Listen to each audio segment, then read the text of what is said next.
Welcome to the Fantasy 365 podcast is Rookie Watch. All right, 3 rookies all getting hyped, all climbing the draft boards, but only one of them is actually going to win your league this year. If you're drafting the wrong one, you're not just missing, you're handing the league to someone else. Today, we're breaking down 3 rookies everyone is debating right now. We're putting them head to head.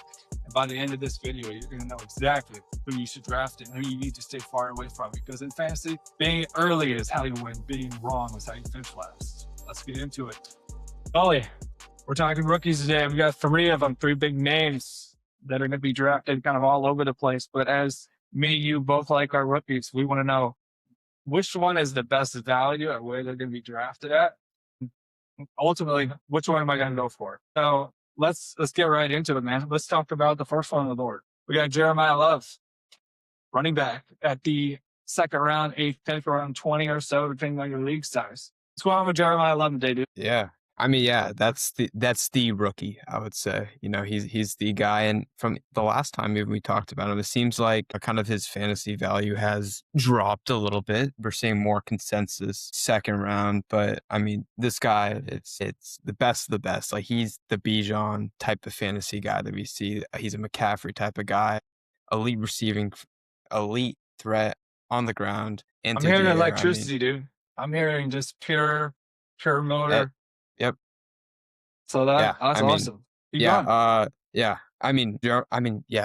Love. I mean, it's really going to be so dependent where he goes, what type of offense he joins. You know, if he can go to a place where he can catch the ball in the backfield and run. I mean, we're looking at sky's the limit for him. So, where are we thinking he's gone? Yeah, I think probably the best fit for him is somewhere like, I would say Minnesota. I don't think he could fall to Minnesota, but I think Minnesota is definitely a team that could trade up to get him.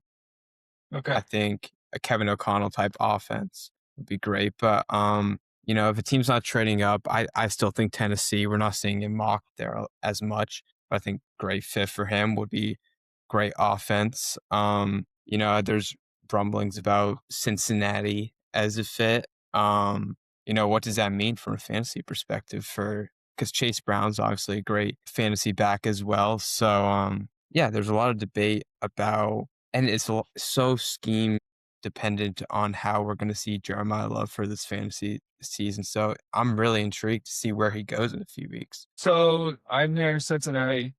So if I'm at the 208 pick, I'm guessing that I'm a mid-round, 1st round, or somewhere around there. I'm seeing Saquon around that range. I'm seeing George Pickens around that range. What type of player are you drafting first in which you think you would go for someone like Jeremiah Love? Yeah, I think first off with fantasy, running backs are king. You know, having an elite running back, having a strong RB1 will win you leagues over having a George Pickens. You know, there's more George Pickens out there than there will be Jeremiah Love. And, I think even though we look at Chase Brown as a good running back, Jeremiah Love's another level. He's the clear better player. Like, he's coming into that right away and being the better running back, in my opinion. Are you taking Saquon? Are you taking Saquon? And they're back to back. I got Saquon around 19 right now currently. I think it depends on my 1st round pick. I think Love's more of a flyer. I don't know how he's going to fit into that offense. I don't know how good he's going to be. I mean, Saquon had a rough year last year with injuries. That Eagles team, I don't trust him that much, but, let's just say are we talking Love to Cincinnati? Is that what you're referring to? Let's say right now, the top of the board, I think Cincinnati is the latest projection. Are they? Okay. That's why, I mean, like you said, I heard Vikings, I've heard Cincinnati, I've heard the Titans, I've heard the Commanders. But I think as of right now, we're talking the rumblings is Cincinnati. Okay. Well, Go ahead. First off, if he goes to the Commanders, I'm considering him in the Commanders or Titans or Vikings. Honestly, I'm considering him in the 1st round.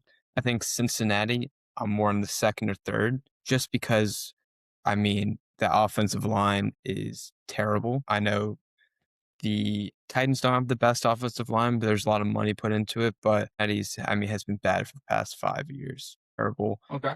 Obviously, Chase Brown being there, but at the end of the day, I mean, it's a talent thing for me. And Jeremiah Love has the upside of a top 5 back. He has, um, not even from a fantasy perspective, just like a top 5 running backs.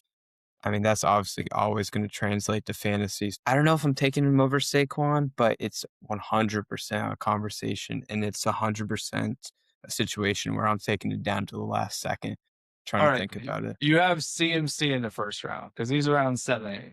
Okay. All right. Yeah, CMC's 7-8. You come back around and it's Saquon or Jeremiah Love. Right now, who you taking? I'm taking Love. I Taking mean, Love, dude. No you, way. All right. you, For the CMC's my chip. guy. CMC's my guy. CMC's consistent. I trust him in that offense. Yeah, so I'm taking a flyer in Jeremiah Love in that situation. At the beginning of the year, I think it probably will be 50-50 touches between Brown and Love. But I mean, but by the end of the season, there's no way that Cincinnati is going to look at that offense and Love is not going to be getting the bulk. I mean, You think Chase Brown will take his backseat first year? I mean, if yeah, for yeah, second yes. round draft capital, I mean, there's a clear talent gap in that situation. I mean, Clear. we're talking 6 foot, 212 pounds, 20 years of age, 4.3 speed, catches Well passes, built. Well well built. built, gives comparable. I mean, it's Yeah. hard to argue. I mean, I just think with that, Cincinnati's just going to run up and down the field. They're not going to be able to stop anybody. He's a They're going 3-down to need back to. too. I mean, Yeah. you see a lot of these smaller guys like Achane or not Travis Etienne, or I don't know, he wants to be called whatever. But Yep. Devon Achane. So, all right, that's Jeremiah Love. I'm hearing pure electricity. I'm hearing Titans. I'm hearing Bengals. Potential RB committee situation. Day one starter. He's going to come in there. He's catching passes, and he will be a breakout candidate. I mean, if comps comparing to Gibbs or pretty much any running back that can catch passes. I said That's Bijan as well. and Bijan. Yeah, Bijan can catch Sorry, passes I as just want to well. throw that in there. Yeah, absolutely. As a Panthers fan, I don't know if you remember this, but I remember Bijan's first touchdown in the NFL, and it was this nasty play. He caught it out of the backfield, duked out, I forget who it was, and scored a touchdown. I don't know, that play style and that play just reminds me of Jeremiah Love and what he's going to be in the NFL. So I just want to throw that in before Awesome. we moved on. All right. Yeah. Well, let's move on to our next big rookie. We're going to wide receiver, Carnell Tate. We're talking 6'2", 192 pounds, 20 years of age. He's a good wide receiver prospect. Yeah. Ohio State wide receiver. Tell me about him.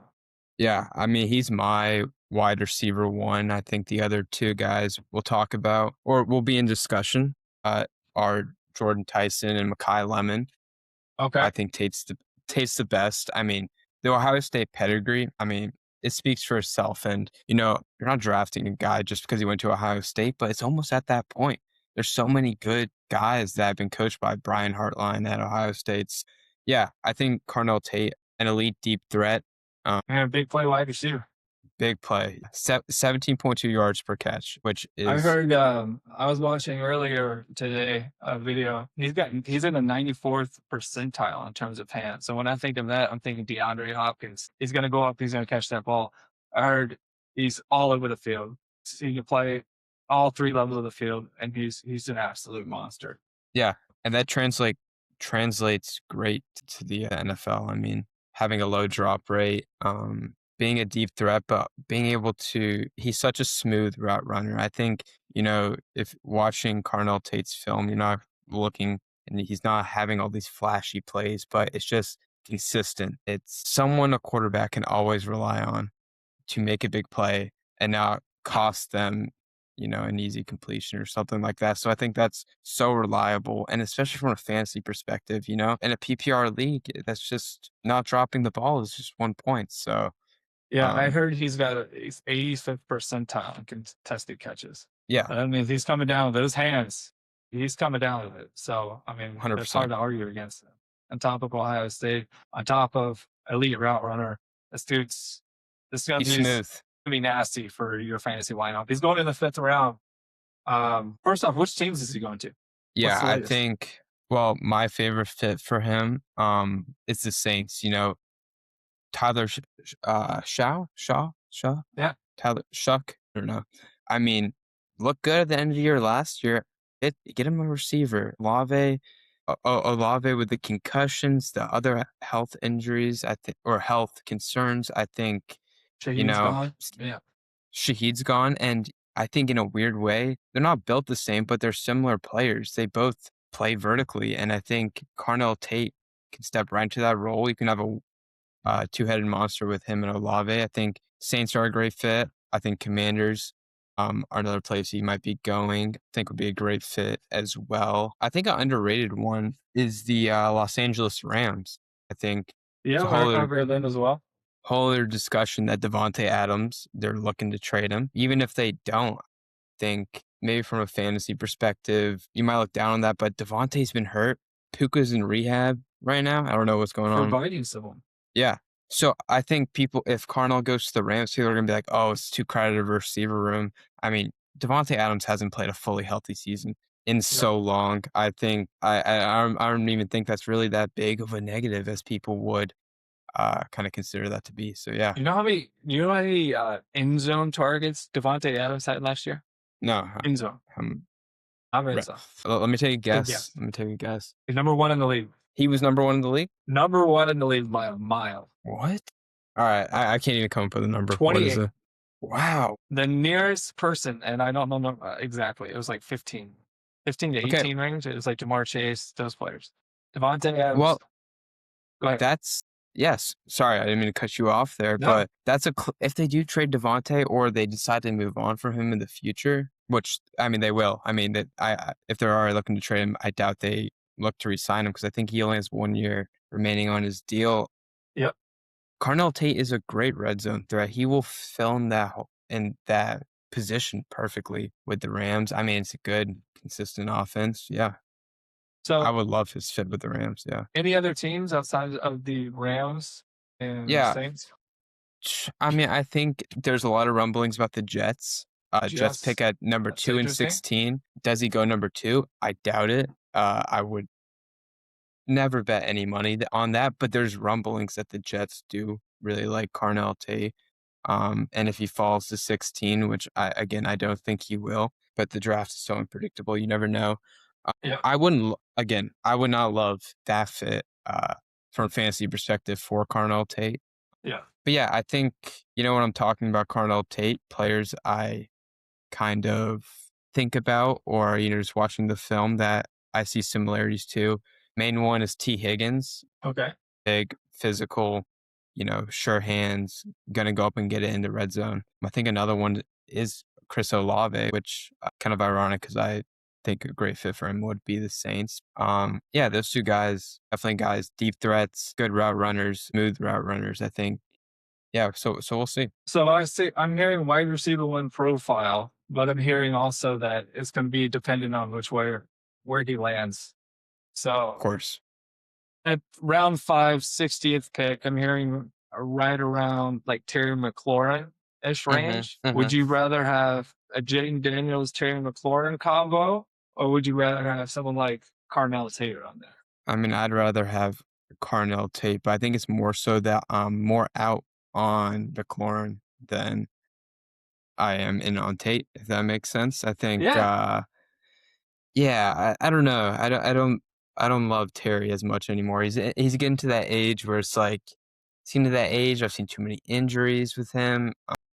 So yeah, I mean, let's just say Carnell went to the Commanders. Yeah, I think by the end of the year, we're talking about him as wide receiver 1 on that team. Hey, that happens every year. There's always some rookie wide receiver that takes over. So Carnell Tate, big hands, 85th percentile contested catch rate, elite route runner, right along there with the best in Devontae Adams. Depending on where he goes, he's going to be a monster. So we got Carnell Tate and Jameer Love.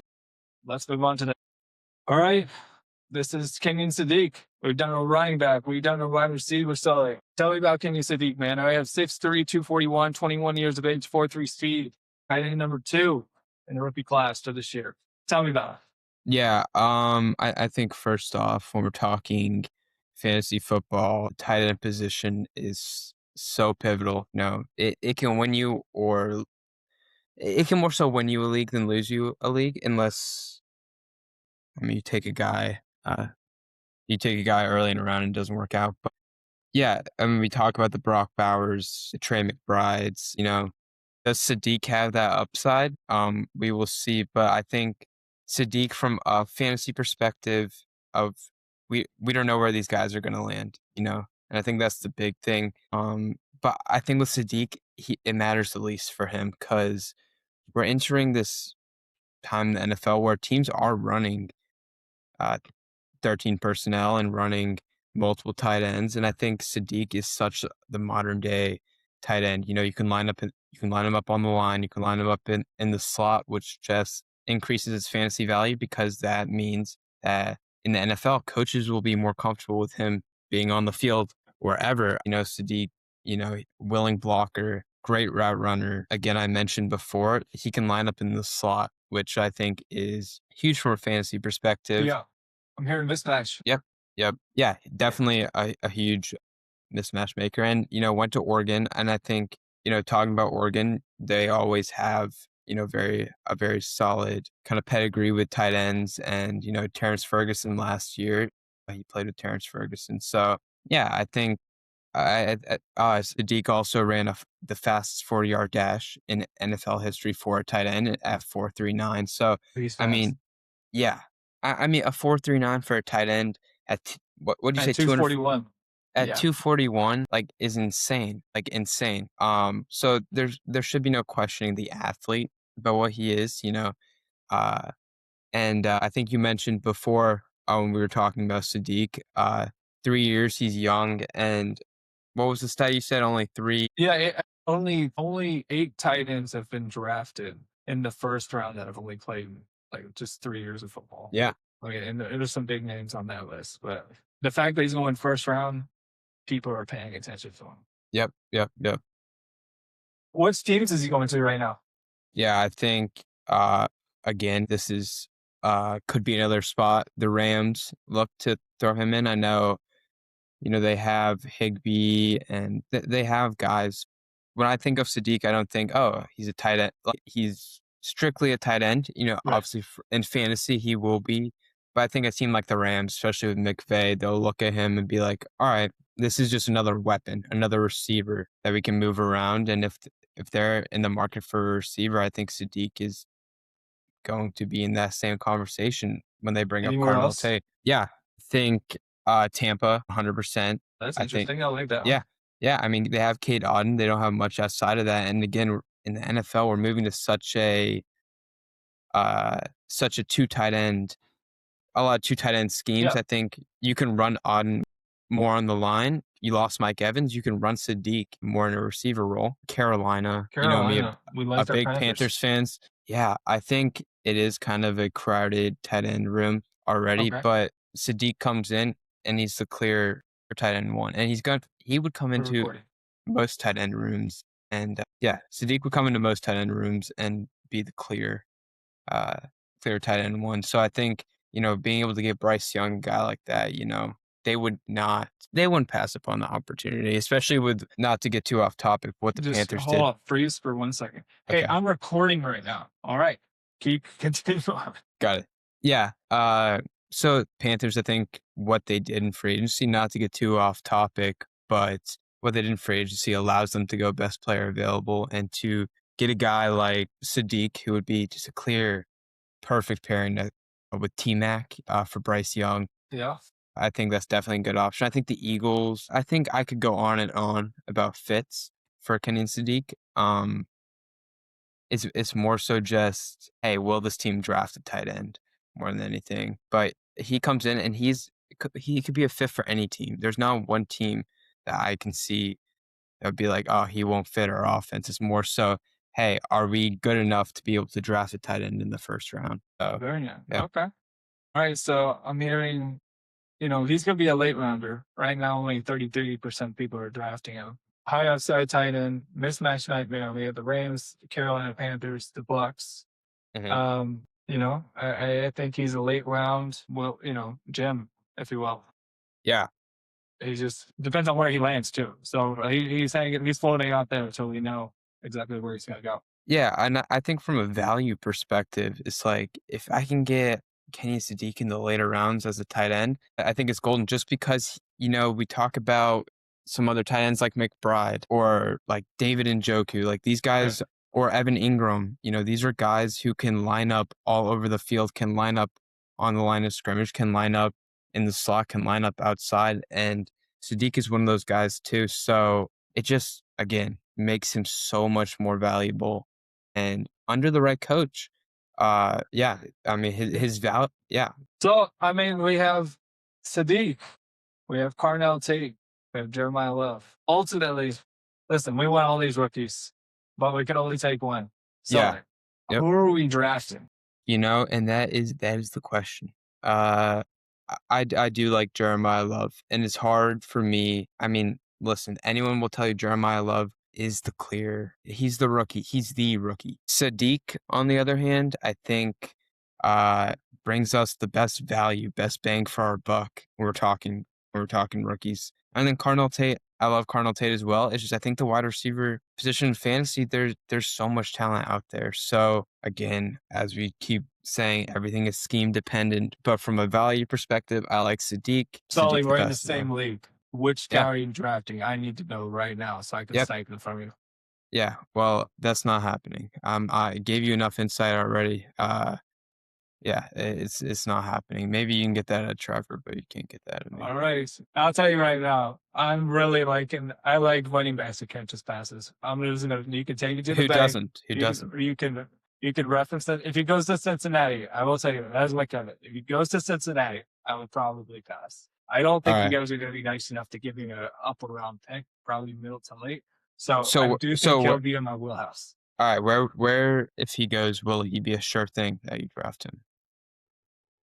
You want to know Just so so I can that write you can down my place me notes. right where I do take him or I can't take him. Yeah, because I would probably say I do think it's my turn to have a round at CMC. I do Okay. think there will be a running back run in the beginning of the second round, in which people All right. will panic, like other members of our league will. And I think if he's there and I'm looking at him or Saquon, I'm tired of the Philadelphia offense. I think I might go running back, and that's Okay. coming from a wide receiver guy.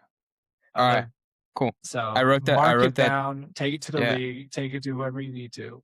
Yep. I I think got he's that in my there. notes. It's good to know. All right. Sully, this is Rookie Watch, episode 2. Make sure you subscribe. Comment down below Like. which rookies you'd like for us to talk to next. Till next time. Peace.